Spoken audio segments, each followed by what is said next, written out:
Hi friends, me Swati life is me या YouTube चॅनलमध्ये तुम्हा सर्वांचं खूप खूप स्वागत करते। तुम्हाला जर माझ्या रेसिपी जर आवडत असतील तर लाईक शेअर आणि सबस्क्राईब करायला विसरू नका। जे नवीन असतील त्यांनी सबस्क्राईब करा आणि व्हिडिओ स्किप न करता पहा। तर मी इथे ना 100 ग्रॅम असं पनीर घेतलं। पनीर घेतल्यानंतर आहे ना छान अशा मोठ्या स्लाइसमध्ये मी कट करून घेते आणि आपण आजचा जो पदार्थ बनवत आहोत ना तर तो पापड पनीर रोल्स असं बनवत आहोत। अगदी चटपटीत लागतो खायला आणि मस्त तेच तेच पनीर फ्राय करून खाण्यापेक्षा नक्कीच असं करून खा।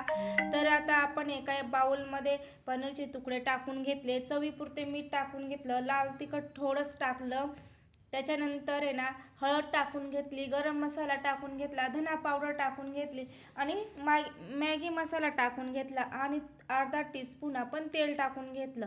तर व्यवस्थित आता आपण याला आहे ना जे मसाले टाकले होते ना त्याची कोटिंग करून घेणार आहोत अशा पद्धतीने। मस्त व्यवस्थित सगळं व्यवस्थित लागलं पाहिजे प्रत्येक स्लाइसला। तर अशा पद्धतीने मी लावून घेतले। आता आपण हे साईडला ठेवून घेतलं। अशा पद्धतीने छान असे मी पापड घेतले।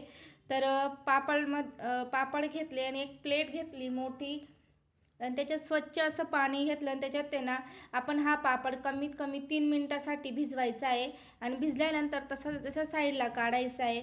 तर माझा पापड थोडा जाड होता तर म्हणून मला थोडा जास्त वेळ लागला। तर तुमचा स्लाइस बारीक असेल तर त्याला सुद्धा कमी वेळ लागू शकतो, नंतर ते खराब होतात। तर अशा पद्धतीने ना आपण आहे ना मी आता हे नितरून घेते आणि प्लेट साईडला ठेवून देते आणि पोळपाटावरती करायला घेते। तर तुम्ही बघू शकतात आता मी व्यवस्थित करून घेणार आहे अशा पद्धतीने बघू शकता। तर मध्ये पापडावरती ना जी स्लाइस आपण याची केली होती ना पनीरची मसालावाली, तिला छान अशी लावून घेतलं आणि त्याला मस्त अशा पद्धतीने आपण ना व्यवस्थित पापडामध्ये रोल करून घेतलेला आहे। बघू शकता, तुम्हाला हे बघितल्यावर लगेच समजेल। तर अशा पद्धतीने आपण ना छान अशी रोल्स तयार करून घेतला। तर आपण तळायला घेऊया। तर अशा पद्धतीने आपण मस्त पापड कुरकुरीत असे होईपर्यंत तळून घेणार आहोत। अति लाल सुद्धा नाही होऊ द्यायचे, अगदी कमी गॅसवरती आपल्याला हे, कारण आपण हे ओले केलेले असतात ना तर व्यवस्थित फ्राय करायचे कमी गॅसवरती भरपूर वेळ। तर मस्त कुरकुरीत होईपर्यंत बघू शकता कलर टेक्स्चर चेंज झालेले। तर आता आपण आहे ना 1-2 मिनिटासाठी आपण छान असे तयार तळून घेतले। आता आपण परत दुसरे टाकून दिलेले आहेत, बघू शकता। अगदी ही प्रोसेस मी कमी गॅसवरतीच केलेली आहे, कारण की आपला पापड जो आहे ना आपण भिजवलेला आहे आणि त्याला कुरकुरीतपणा यावा म्हणून कमीच गॅसवरती मी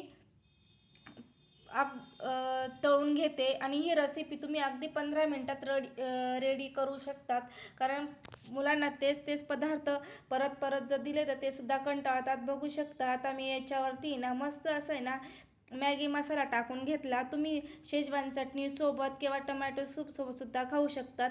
तर मी अशा पद्धतीने ना चटणी ठेवायचं विसरले होते फोटो काढायच्या वेळेला, तर व्हिडिओ काढायच्या वेळेला। तर अशा पद्धतीने छान अशी आजची रेसिपी तयार झालेली। लाईक शेअर आणि सबस्क्राईब करायला विसरू नका। धन्यवाद।